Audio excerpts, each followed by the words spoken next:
আসসালামু আলাইকুম সবাইকে, কেমন আছেন সবাই? আলহামদুলিল্লাহ আমরা ভালো আছি। নতুন আরেকটি ভিডিও নিয়ে চলে এলাম। আশা করি আমার পাশে থাকবেন পুরো ভিডিও জুড়ে। আর আজকে কিন্তু আমি রান্না বান্না শুরু করে তারপর ভিডিওটা শুরু করেছি, কারণ সকাল থেকে প্রচুর কাজকর্ম করেছি আর গরমের মধ্যে না তেমন একটা ভালোও লাগছিল না। তো ভাবছিলাম যে আজকে ভিডিও করব না, আবার বললাম ভিডিও না করলে যদি পেজে ভিডিও না দিতে পারি তাহলে তো পেজের অবস্থাটা অনেকটাই খারাপ হয়ে যাবে, এমনিতেই তো খারাপ আছে, আরও ডাউন হয়ে যাবে সব কিছু। তাই রান্নাবান্না শুরু করে দিয়ে তারপর ভিডিওটা শুরু করলাম। তো আজকে আমি রান্না করছি মুসুরের ডাল, একদম পাতলা করে মুসুর ডাল। এই গরমে মুসুর ডালটা খেতেই কিন্তু বেশি ভালো লাগছে।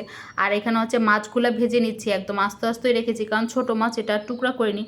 তো মাছ ভাজতে গিয়ে যদি মাছটা এরকম হয় না, আমার কাছে এতটা বিরক্তি লাগে। মানে ফ্রাই প্যানে দিয়েছি, তারপর তেলটা গরম হওয়ার আগে আমি মাছটা দিয়ে দিয়েছিলাম, তাই ফ্রাই প্যানে লেগে যাচ্ছিলো।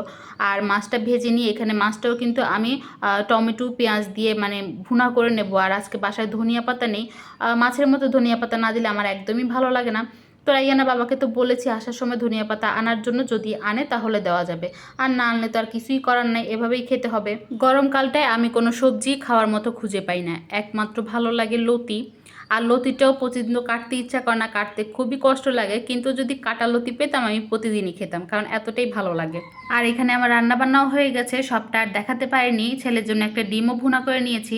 তো রাইয়ানার বাবা তো চলে এসেছে, আর আমি সকালবেলায় জুস বানিয়ে রেখেছিলাম, তরমুজের জুস, ঠান্ডা করার জন্য ফ্রিজে রেখে দিয়েছি।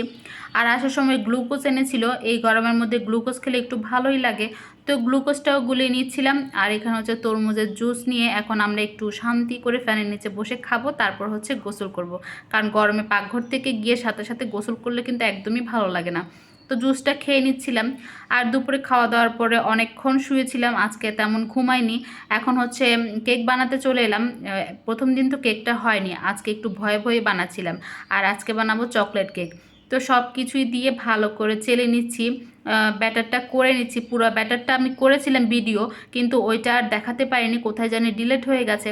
আর এখানে আমি কিন্তু কেকটা বসিয়ে দিয়ে আলু ভাজিও করে নিচ্ছি, কারণ সকালে নাস্তার জন্য আলু ভাজি লাগবে।